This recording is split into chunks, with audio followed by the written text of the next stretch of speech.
জাহাজ আছে যে হিউজ, সেই হিউজ জাহাজেই যুক্তরাষ্ট্রের নৌবাহিনীর কঠোর অবরোধ এড়িয়ে এশিয়া প্যাসিফিকে পৌঁছেছে। এটাকেই বলেছে আর কি, বিশাল তেলের ট্যাঙ্কার। সেটাতেই মানে ইয়ে তা ছিল যে আমি তো 22 কোটি শুনেছি যে ডলারের। কত 25টা না 26টা জাহাজ বোধহয় এই হ্যাঁ, কঠোর অবরোধ বলছে, এর মধ্য দিয়েই তো হরমুজ প্রণালী পার হয়ে পার্সিয়ান গালফ পার হয়ে চলে গেছে। চলে গেছে। কিছুই তো এটা মনে হয় আরেকটা, এটা আজকের, এটা মনে হয় আরেকটা পার হয়েছে। এটা আর তাহলে what is the effective result of deploying the so-called hmm, naval blockade by Donald Trump? Hmm, hmm, hmm, Persian hmm, Gulf, nothing, নামে মাত্র। আর হুম, হুম, এভরিথিং হুম, এখন ইরান যেহেতু জায়গা পায় গেছে, এখন তারা ল্যান্ড রুট ব্যবহার করে করাচি এবং গোয়াদার পোর্ট ইউজ করে তাদের ব্যবসা বাণিজ্য হুম, অলরেডি চালু করে ফেলছে। আস্তে আস্তে নেভাল ব্লকেড উঠিয়ে নিয়ে যাবে, দেখবে হুম, যে এটা হুম, কোনো হুম, কাজেই আসছে না। তাহলে শুধু শুধু এটা খরচ আছে তো। প্রতিদিন হুম, আমেরিকা $1 বিলিয়ন উপরে তার যুদ্ধ খরচ, বলেন। হুম। আমি ফরাদ ভাই আপনার কাছে সর্বশেষ শুনতে চাই যে ইরানের এখন অবস্থান কি? মানে ইরান কি বার্তাগুলো দিচ্ছে? Iran is deeply committed exactly to save and secure their sovereignty hmm, and their that independence. এটা হুম, হলো হুম, কথা। হুম, ইরানকে কোনোদিনও আমেরিকা কব্জা করতে পারবে না। যে ডোনাল্ড ট্রাম্প যে স্টুপিডের মতো বলেছে যে ইরান থেকে ফেরত আসার পথে আমরা কিউবা দখল করে নিব, এটা সম্ভব না। বরং যে সকল সৈন্যরা এখানে গালফে পড়ে আছে তাদের জন্য, এই যে পার্সিয়ান গালফে তাদের বাচ্চা কাচ্চারা আমেরিকাতে তাদের বিশেষ করে তাদের স্ত্রী সন্তান মা বাবারা কান্নাকাটি করছে। So Donald Trump should take them back to America, otherwise পরিস্থিতি কিন্তু খারাপ হবে।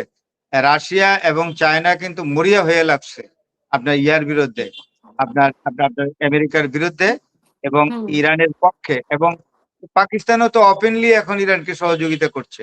সুতরাং আপনি একটা জিনিস মনে রাখবেন যে এশিয়াতে কিন্তু আস্তে আস্তে খর্ব হয়ে যাচ্ছে আমেরিকার পাওয়ার।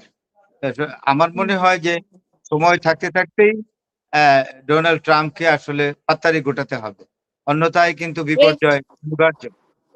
এটা কি ঠিক ইরান আসলে অর্থনৈতিকভাবে মানে সংকট ফেস করছে কিনা? আরেকজন প্রশ্ন করেছে যে রিজার্ভ ইঞ্জিনিয়ারিং কি? Desert engineering, reserve engineering. Reserve engineering আমি দেখি না, আমি গুগল থেকে এটা দেখিনি, আন্দাজি না জেনে বক্তব্য হুম, রাখা না ঠিক জেনে না। বক্তব্য ইরানের রাখছেন। তেমন তেমন কোনো অর্থনৈতিক সমস্যা হয় না, ইরানের তেল বাণিজ্য একটুও বন্ধ হয় নাই। ইরান বিকল্প হুম, পথে ভালো বাণিজ্য করছে। Iran will not face the financial crisis. ইরানের সবচেয়ে বড় ক্ষমতা হলো ইরানের সমস্ত মানুষ বর্তমান ইরানের সরকারের পক্ষে আছে, আইআরজিসির পক্ষে আছে। একটাই হুম, ট্র্যাজেডি, একটা খবর আছে যে ওই মাইন্স আপ করতে গিয়ে বোমা উঠাইতে গিয়া, বোমা পরিষ্কার করতে গিয়া এখানে আপনার 14 জন আইআরজিসির সদস্য মারা গেছে, ইরানি। হুম, হুম, ইরানের। আরেকটা খবর খুব মানে প্যাথেটিক, আমি জানি না এটা কতটুকু সত্য। ইরানের কারাগারে গুরুতর অসুস্থ নোবেল জয়ী নার্গিস মোহাম্মদী হাসপাতালে ভর্তিও করা হয়েছে। কে কে? নার্গিস মোহাম্মদী। নার্গিস মোহাম্মদী, উনি জানি না আমি কি উনি। আচ্ছা। এটা আমি আজকে বাংলাদেশের একটা নিউজে দেখেছি যে ইরানের কারাগারে গুরুতর অসুস্থ নোবেল বিজয়ী নার্গিস মোহাম্মদী। তো উনি কেন আসলে অ্যারেস্ট হয়েছেন ইরানে? নোবেল প্রাইজ এটা পাইছিল ইরানি। এটা আমি আসলে গোলাম মাওলা রনি ভাইয়ের ইয়েতে আমি পাইছি এটা। না, গোলাম মাওলা ইরানি রনি করছে। নার্গিস কি মোহাম্মদী আমি জানি, উনি শিরিন যেটা এবাদি। শিরিন এবাদি ইরানের, উনি নারী অধিকার প্রতিষ্ঠার জন্য নোবেল পেয়েছিলেন। উনি তো হুম, ইরানে থাকেন না, she is living in London. Hmm, hmm, হুম।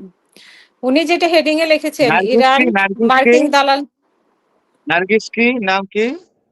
নার্গিস মোহাম্মদী। নার্গিস মোহাম্মদী, আমি একটু দেখবো। নার্গিস মোহাম্মদী নোবেল পাইছে, ইরানে হ্যাঁ, উনি কারাগারে এটা মারা মনে গেছে। হয় আপনার এটা মনে প্রথম আলোতে একটা ফটো কার্ড শেয়ার করে উনি যেটা লিখেছেন যে ইরান মার্কিন দালাল তথাকথিত শান্তির দূতকে জেলে ঢোকাতে পেরেছিল বলে আজও টিকে আছে। মানে মার্কিন দালাল নাকি উনি? মানে আমরা আসলে এটা দেখে আসতে হবে। দেখে তারপরে কথা কে বলবো নি আমরা কালকে। কে কালকে কে যখন কথা মার্কিন? বলবো তখন। আচ্ছা, আচ্ছা, ঠিক আছে। না, উনি যেটা হেডিং শেয়ার করছে আর কি, ইরান মার্কিন দালাল তথাকথিত শান্তির দূত, মানে আমার মনে হয় নার্গিস মোহাম্মদীর কথা বলেছে। আচ্ছা, শান্তির আমি দূতকে দেখি জেলে নাজিব ঢোকাতে মোহাম্মদ পেরেছিল। কিনা। আমি জানি যে ইরানে একটা মাত্র মহিলাই নোবেল পেয়েছিলেন, তার নাম শিরিন এবাদি। আমি তাকে চিনি, আচ্ছা। দেখছি, মানে ছবিতে দেখছি, পত্র পত্রিকায় তার হুম ছবি হুম দেখছি। He is now living hmm. In London. সময় সময় বোধহয় আমেরিকাও যায়।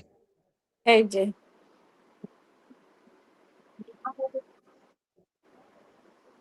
আচ্ছা, আমি খুঁজে বের করবো আইদার সি ইজ হ্যাঁ, নোবেল এটা নিয়ে আমরা লরিয়েট অর কালকে নট। আলোচনা করব।